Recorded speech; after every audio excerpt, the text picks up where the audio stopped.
tak serius. Dia tak mahu elemen agama dimasukkan dalam sistem pentadbiran. Dia tak mahu elemen agama dimasukkan dalam sistem pengurusan pentadbiran. Dia tak mahu sistem agama dimasukkan dalam sistem pendidikan. Saya dekat Intan dulu, 6 tahun saya di Intan. Tak mahu dia. Tak mahu. Agama, management. Agama, ekonomi. Agama, engineering. Itulah agama. Saya ingat masa Anwar Ibrahim jadi Menteri Pendidikan Menteri Pelajaran. Saya dan Profesor Kamal Hassan, Profesor Osman Habsyi bintas, ada 5 orang di antara kita untuk melahirkan satu kandungan kurikulum dengan idea yang dinamakan Islamization of Knowledge. Saya terlibat secara langsung. Tapi bila Anwar dah keluar daripada Kementerian Pendidikan, digantikan oleh yang sekarang ni Perdana Menteri, saya habis langsung. Anwar dulu nama Kementerian Pendidikan. Masa dia melapor diri saja, dalam minggu yang kedua dia dah tukar. Nama Kementerian Pelajaran ditukar kepada Kementerian Pendidikan. There were reasons behind it. Kenapa pelajaran tidak diguna tetapi pendidikan diguna? Pelajaran ini menyampaikan ilmu. Macam kita di Leeds ni, menyampaikan ilmu. You jadi engineer, disampaikan ilmu engineering. That's about all. Tapi bila sebut pendidikan, pelajaran disampaikan, tarbiyah dilakukan. Maknanya, pelajaran disampaikan, ilmu disampaikan, akhlak pendidikan berlaku, keutuhan manusia akan berlaku, hubungan manusia dengan Allah akan berlaku, hubungan manusia dengan manusia akan berlaku, maka berlakulah kesepaduan dalam kehidupan manusia. Itu pendidikan. Sekarang ni balik pula semula kepada Kementerian Pelajaran. Tak mau Kementerian Pendidikan tu. Itu kita tengok dia punya mentaliti dia. Okey, saya pun tak nak pergi lama-lama di situ. Maknanya kesannya saya dah sebut tadi. Apa macam mana kesannya? Kesan kita dengan agama. So itu saya ingat saya dulu belajar macam saudara. Saudara belajar ni 20 tahun dulu saya macam saudara ni. Saudara buat masters 20 tahun dulu saya buat masters. Saudara buat PhD 20 tahun dulu saya buat PhD. Saya belajar macam saudara. Saya ni urban scientist. PhD saya dalam urban science. Tapi saya urban science juga, by the science of God. Bolehlah bercerita sikit. Saya bolehlah bagi khutbah tu bolehlah, jadi imam tu bolehlah, kan, bagi kuliah pun bolehlah. Tapi ini yang kita kena buat. Ini namanya kesepaduan ilmu. Kalau saya hanya jadi urban scientist saja pada masa yang sama di depan Allah, takkan saya nak bawa ijazah urban scientist saya. Saya mesti bawa ijazah Khalifah Allah Subhanahu Wa Taala di hadapan Allah Subhanahu Wa Taala. Pastinya tuan-tuan akan ditanya. Adik-adik yang engineer akan ditanya, adik-adik yang dalam medical school akan ditanya.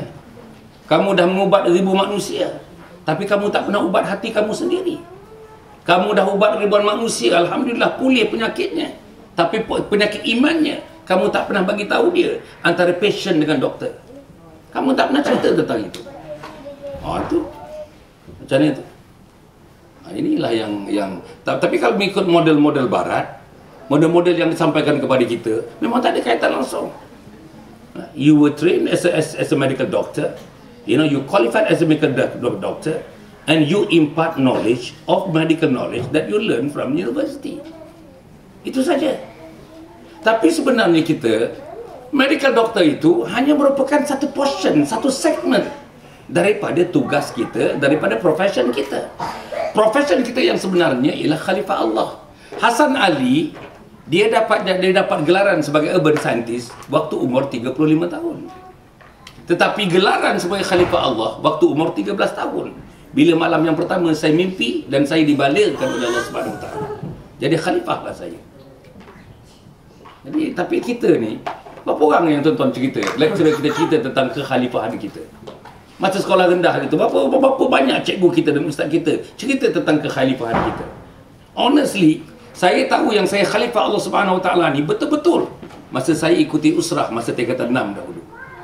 Bayang, tingkatan 6 baru tahu yang kita ni khalifah Allah. Tingkatan 6 ni saya baru tahu tanggungjawab saya. Tanggungjawab saya yang pertama sekali, nombor 1 kepada Allah Subhanahu Wa Taala. Nombor 2 kepada makhluk ini. Nombor 3 kepada alam sekelilingnya. Alam tumbuh-tumbuhan, alam haiwan, alam tanam-tanaman, alam dalam lautan, alam luar lautan. Tapi kalau kita tidak didedahkan, tuan-tuan tak ikut usrah misalnya, tak tahu, memang tak tahu. Dalam buku-buku fiqah, dia tak sebut itu. Dalam buku Tauhid dia tak sebut itu. Tapi kalau kita baca Fi Zilalil Quran karangan Said Qutb tu, tuan-tuan akan didedahkan dengan itu. Tuan-tuan baca buku-buku karangan Hasanul Banna. Tuan-tuan baca buku tu, di situ ada tafsir Abul Ala Maududi. Dia akan sebut panjang lebar mengenai kekhalifahan kita di sisi Allah. Atau dalam bahasa Inggerisnya, the vicegerent. We are the vicegerents of God. Khalifah Allah Subhanahu wa Ta'ala. Jadi saya nak bagi tahu saudara, ya. Saya pun macam saudara dulu belajar macam saudara. Kalau setakat dah dapat PhD tu, insya-Allah lah. Tak ada orang yang gagal saya rasa. Mungkinlah daripada 100 orang mungkin ada 1 orang lah kot. Jarang yang gagal. Tapi saya takut saudara dapat PhD nanti, pergi mengajar balik UUM, pengajar balik UKM. Akhir umur 60 tahun saudara pun dipensionkan. Dan saudara itu saja tugas saudara. Dah pension balik kampung, tanam serai, tanam jambu, siram pokok bunga, itu saja. Mana kekhalifahan kita? Ada orang yang balik daripada Mesir, tentang Mesir, dapat PhD, mengajar universiti, pension, tanam bunga kat rumah, tanam bunga. Tak pernah mengajar di surau, tak mengajar di masjid. Sebab saya di Selangor ni, saya memerlukan tiap-tiap malam 2,400 pengkuliah. 2,400. Pasal apa? Saya ada masjid 525, saya ada surau 1,980. Jumlahnya lebih kurang 2,400. Saya dah bagi tahu masjid dan surau mesti tiap-tiap malam ada kuliah maghrib. Tapi tak boleh buat. Orang balik daripada Azhar tak mau bagi ceramah. Orang balik daripada Jordan tak mau bagi ceramah. Balik daripada Leeds lagi lah. Yang tak balik pun ada. Yang tak balik. Yang tak balik tak masuk cakrul langsung lah. Jadi itulah dia punya ceritanya. Nak harap siapa? Tuan-tuan nanti berkatakan, aku engineer. Aku tak patut nak baca khutbah. Mana boleh? Saudara-saudara, saya nak bagi tahu saudara ya. Saya tengok ukuran orang. Kalau misalnya kita khutbah yang pertama, mimbar yang pertama, seorang ustaz naik, seorang yang bukan pendidikan ustaz tapi naik, mampu macam ustaz, pengaruh dia jauh lebih besar daripada ustaz. Saya tak mau cakap orang lain, diri saya lah. Bukan saya nak mengangkat diri saya. Tapi kalau tak boleh, macam mana? You nak jawab dengan Allah, macam mana you nak jawab dengan Allah? Engineering tu dah katakan, you hafal dia punya formula daripada tingkatan 4, tingkatan 5, tingkatan 6. You jurusan engineering, sama ada mechanical, sama ada electrical, sama ada civil, sama ada aeronautic, sama ada naval, whatever engineering. Saudara sampai nak pecah kepala. Yang ambil buat electrical ni memang pecah kepala. Punya susah nak dapat degree, nak dapat masters, nak dapat PhD. Kita boleh. Tapi orang yang engineer yang sama, mari kita buka Quran surah yang terakhir, surah 114. Qul a'udzu birabbin nas, malikin nas, ilahin nas, min syarril waswasil khannas, alladzi yuwaswisu fi sudurin nas minal jinnati wan nas. Cuba maknakan kepada saya.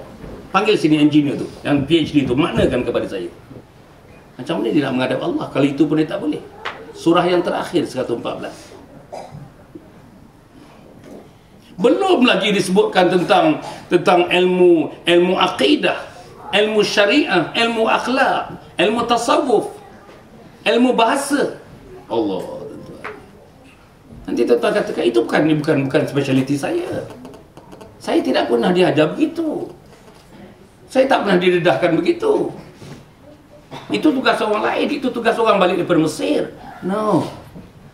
Orang balik di Mesir ada 10 soalan, yang tak balik daripada Mesir ada 9 soalan tentang kekhalifahan Allah Subhanahu wa taala ini.